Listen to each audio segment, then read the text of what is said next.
Welcome to LA Controversial, your behind-the-scenes tour of the more colourful side of life in the limelight.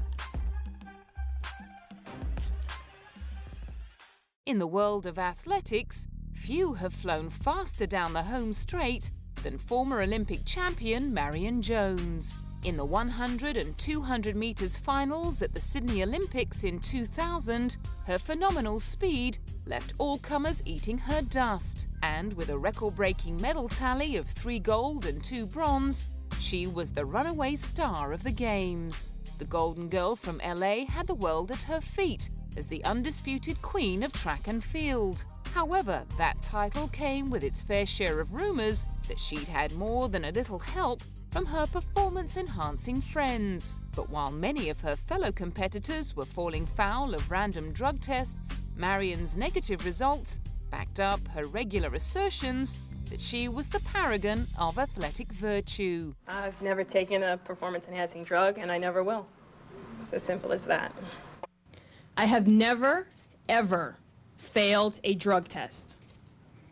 I have taken over 160 drug tests. I have taken tests before, during, and after the 2000 Olympics, and have never failed a test. The same could not be said of her shot-putter husband, CJ Hunter. When he got busted in Sydney, she played the supportive wife and accompanied him to his humiliating news conference. And I am here pretty much to show my complete support for my husband. Aside from him being an athlete and me being an athlete, he's my husband, and I'm here to show support for him. As the number of athletes caught cheating around her escalated, so did the boldness of Marion's statements. The only thing I really didn't like, and I'll be truthful with this, is the fact that, USADA commented that they commended her courageous act by admitting that she tested positive, and I don't understand how you can commend that and the fact that she admitted she's courageous. If someone close to her had reminded her of the old adage, the harder they come, the harder they fall, perhaps she would have thought twice about sticking her head quite so high above the parapet, especially in light of the ongoing investigation into the operations of Bay Area Laboratory Cooperative, which later became known as the Balco Affair. The net began to close in on Balco and the athletes to whom it had secretly been supplying performance-enhancing drugs. With Balco well and truly on the ropes, founder and owner Victor Conti pointed both fingers at Marion, who continued to tough it out in front of a grand jury. But World Anti-Doping Agency Chief Dick Pound wasn't convinced. The position she's taken is that she's absolutely pure. If it turns out that that's wrong, her whole performance will be seen as a complete charade. And I think the public will be very disappointed. Young people will be particularly disappointed because there's somebody who has evaporated right in front of their eyes. Marion just kept on running, but in October 2007, it all caught up with her. The overwhelming evidence against her included her ex-husband's testimony that she'd injected her own stomach in the Olympic Village, and Marion finally fessed up to 2 counts of perjury and admitted using steroids both before and after her historic haul in Sydney. Outside the courtroom, she faced the public. I want you to know that I have been dishonest. And you have the right to be angry with me. After nearly a decade of ducking and diving, she had finally got her guilty secret off her chest. She was stripped of her medals and began a 6-month sentence in a Texas prison. Completing her fall from grace, the former media darling was also convicted of lying about her involvement in a check fraud scandal. And after her release from prison in September 2008, one of sport's first female millionaires admitted she was flat broke. Now playing professional basketball in the WNBA with the Tulsa Shock, Marion has been forced to start at the bottom, earning a rather modest $35,000 per season. The oldest of the 4 acting Baldwin brothers, Alec, was the first to become a professional actor, and to this day remains the most successful and well-known. Alec's career began on television soaps, but minor roles in late 80s movies like Working Girl and Beetlejuice soon saw him raising his profile internationally. In recent years, he's become known for his strong character roles in films like The Cooler and TV shows like Will and Grace and 30 Rock. Unfortunately, however, he has become just as well known for his personal strife. In 2002, an acrimonious divorce from actress Kim Basinger after 8 years of marriage led to bitter fighting in the courts, especially over custody arrangements for their daughter Ireland. It all got even uglier in 2007, when a tape was released of Alec leaving Ireland an extremely angry voicemail for failing to answer a pre-arranged phone call. His use of the expression, "thoughtless little pig," in regard to his 11-year-old daughter was especially contentious. While I heard Mr. Baldwin's voice message and was saddened by what he had to say, I also heard the extreme pain that he's gone through as a father who's being abandoned by his daughter and being abused by the system. Alec immediately apologized for his outburst and reportedly begged producers of 30 Rock to let him out of his contract to devote time to parental issues. The controversy certainly didn't help Alec's cause in his child custody battle with Kim. But he wasn't without his supporters. Outside court at a scheduled custody hearing, there were plenty of people barracking for Alec. Well, what's really interesting to me about this case is the fact that the media got so preoccupied with what Mr. Baldwin said and seemingly showed no interest in the 12 contempt charges on the other side of the fence. Had the court stepped in and sanctioned on the first or second contempt charge, we wouldn't be here today. But courts do not sanction parents who alienate their children from the other parent, particularly if it's the mother. The following year, Alec wrote a book called A Promise to Ourselves, which followed his 7-year custody battle with Kim, claiming that she had made every effort to cut him out of their daughter's life and that he'd finally snapped. He has since admitted to Playboy magazine that he considered suicide in the wake of the leaked voicemail and subsequently sought professional help.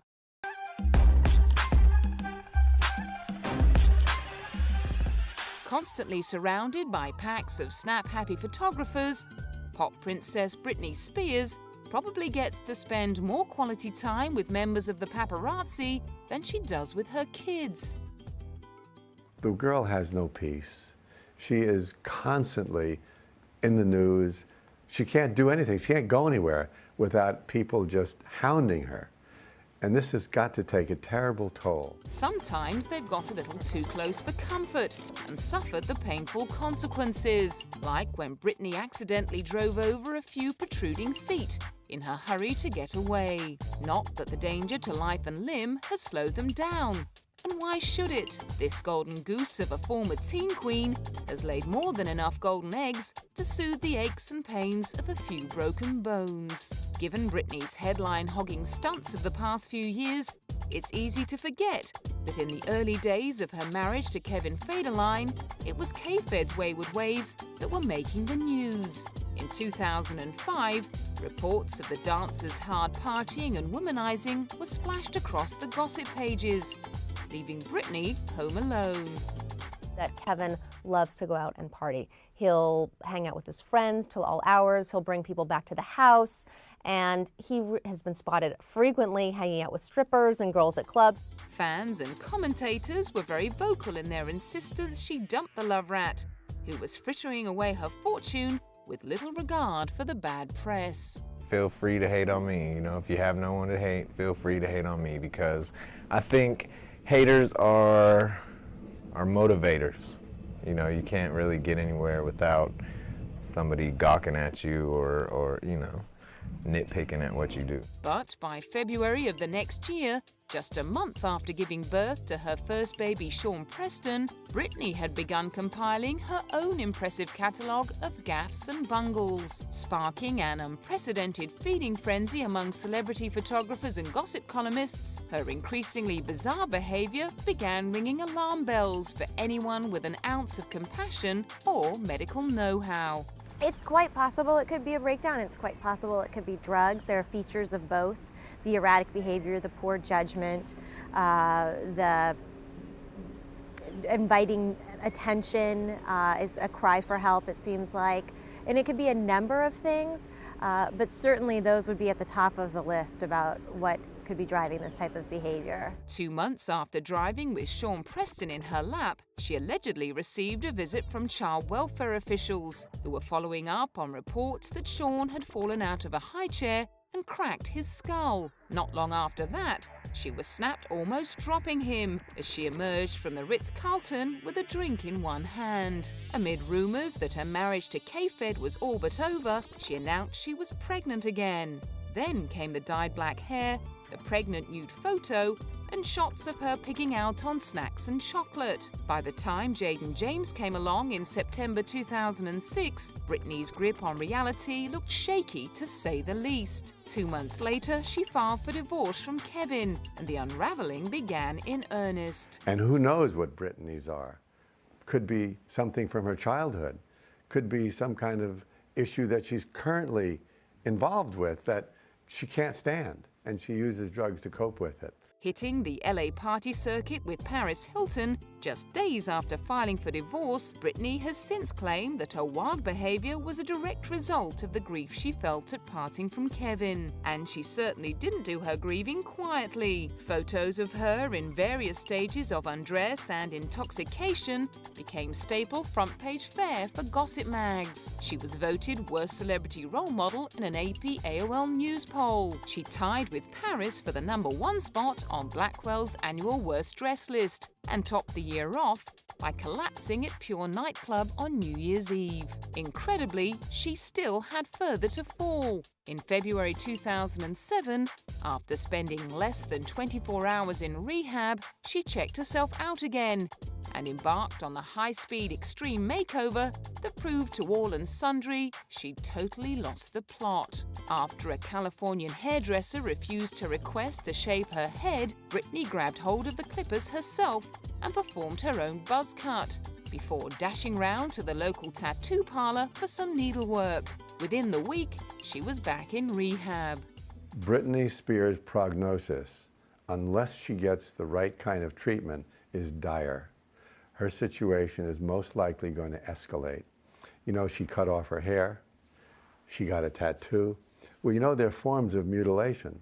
Some people carry it further and they actually cut themselves. And wherever she's going, if they're treating her for mutilation or alcoholism or addiction, it's totally off the path. They have nothing to do with it. They are merely coping mechanisms. Britney is using them to try and cope with her out-of-control life. In October 2007, Kevin was granted physical custody of Sean Preston and Jaden James. Meanwhile, Britney was ordered to undergo random tests for drugs and alcohol. And her spectacular rate of self-combustion was documented in an exhibition in LA. Some commentators were already reading the last rites. Losing your kids, and also in a very public way, is traumatic for anybody. And for a mother, I can't even understand how it would feel, because there's a whole different bond there than being a father. My hope is, and from people I've talked to, she's very fragile emotionally. I hope this doesn't send her over the edge. While her attorney was being paid to give a more positive spin.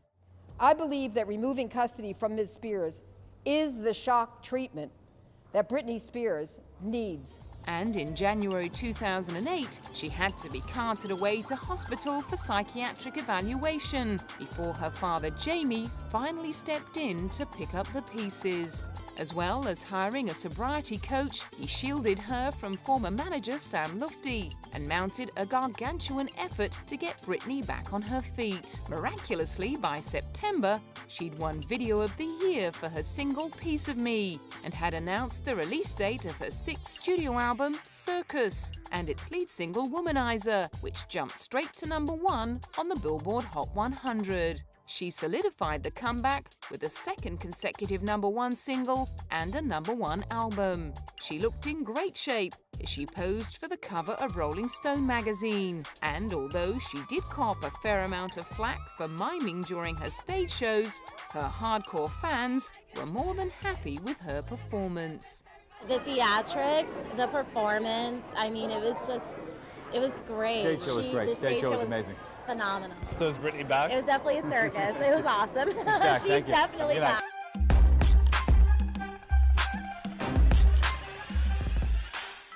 When it comes to formidable female screen images, the dames from the 30s and 40s were pretty hard to beat. With their shoulder pads, severe hairstyles and lipstick-slashed mouths, they were a match for even their toughest male counterparts, like Humphrey Bogart, James Cagney, and Edward G. Robinson. One of the most intimidating was Barbara Stanwyck, whose long Hollywood career saw her take on a number of defining roles in films like Double Indemnity, The Lady Eve, and Walk on the Wild Side. But when it came to conjuring up the nerves of steel required for those sorts of femme fatale, Barbara had a deep well of personal experience to draw from. She was born Ruby Catherine Stevens in 1907 and raised in Brooklyn, because that's where her father Byron ran to the first time he abandoned her mother Catherine and their children. Then, when she was just 3 years old, her mother, who was pregnant again, was pushed off a tram by a drunk and killed. Instead of looking after his children, Byron effectively made them orphans by deserting them and disappearing to the Panama Canal Zone. Steeling herself against the rejection and abandonment, Ruby was hired as a dancer, and her entry into show business was sealed with her appearance in the hit play The Noose in 1926. Her rave reviews for that and another show, Burlesque, led to her new name, Barbara Stanwyck, and a Hollywood screen test for her first film, Broadway Nights. She played a small role as a fan dancer, having lost out on the lead when she was unable to cry during the screen test. It was one of the many acting skills she would perform with ease in later years. But at that time in her life, she simply had no tears available. Maybe she'd learned from the earliest age that they would get her nowhere. Sheer grit was what she needed, and that's what she had, in abundance. Haley Joel Osment made his debut in front of the camera when he was just 4 years old, after trying out for a Pizza Hut commercial in a shopping mall in LA. He went on to play Tom Hanks' son in Forrest Gump and played a string of sickly children in various TV shows, before landing the role of the kid who saw dead people in the M. Night Shyamalan chiller The Sixth Sense, which earned him a Saturn Award for Best Young Actor, as well as an Academy Award nomination for Best Supporting Actor. Everyone fell in love with this serious, sweet kid, who at the tender age of 11 appeared to have it all worked out. I can't say it enough. He's so brilliant, so brilliant, so brilliant, and he's so mature and unbelievably professional. We all learned a thing or two from him. And he was just always there.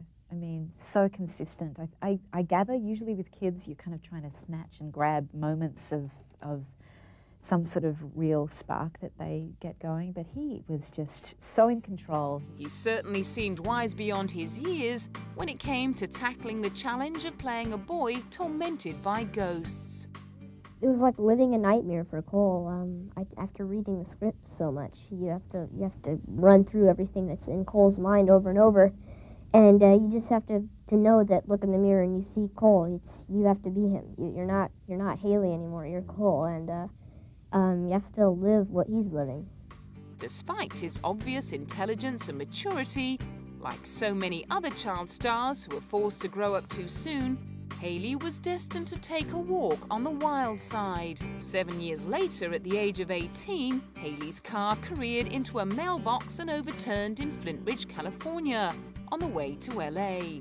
After being carted off to hospital with a broken rib and concussion, he was found to be carrying marijuana. A blood alcohol test produced a reading of 0.16, which would have been twice the legal limit had he actually been old enough to be drinking in the first place.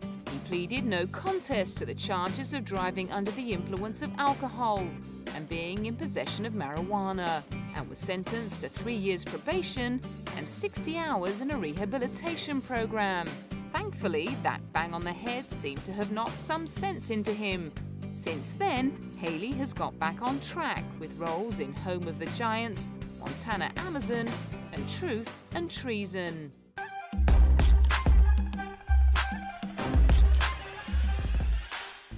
Sharon Stone's spot on LA Controversial was reserved the moment she uncrossed her legs under cross-examination in the steamy psychological thriller Basic Instinct back in 1992. But over the past few years, the femme fatale has been raising temperatures for very different reasons. Famous for her talent for pulling in the big bucks for charity, she got a little ahead of herself at the World Economic Forum in Davos in 2007, after hearing Tanzania's president's pleas for donations to buy much-needed malaria nets. Enjoyed being here in Davos. It's very new to me and very moving to me. And I just feel like it's very moving and it might really amount to something. And I was particularly moved by President Nkapa and by his urgent need of today. So, if you don't mind, I'd like to offer my help and support to you. She got the impromptu fundraiser off to a flying start. And I'd like to offer you $10,000 to help buy you some bed nets today. And would, my honor, would anyone else like to be on a team with me and stand up and offer some money and help him as well? 50,000. Thank you. Would anyone else like to stand up and help President Nkapa today? We could give this money to the Global Health Fund for AIDS, TB, and malaria. And I think they may need some help today. And I would help him today. Would anyone else like to help him today? But if you would just all stand up, people will walk around and take your name and help him today. So could you please stand up and then we'll take other questions. And if you can't stand up, right afterwards. Just stand up.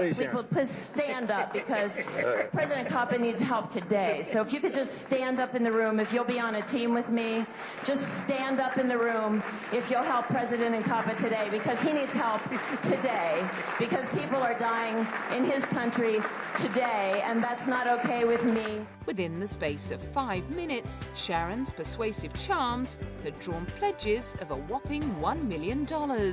Unfortunately, however, her seemingly glorious achievement did little to impress the very organization she set out to benefit. After criticizing her for not doing her research into the causes and methods of preventing malaria, UNICEF were left with a bill of $750,000 to fulfill Sharon's promise of $1 million worth of bed nets, because only a quarter of the money originally pledged was ever received.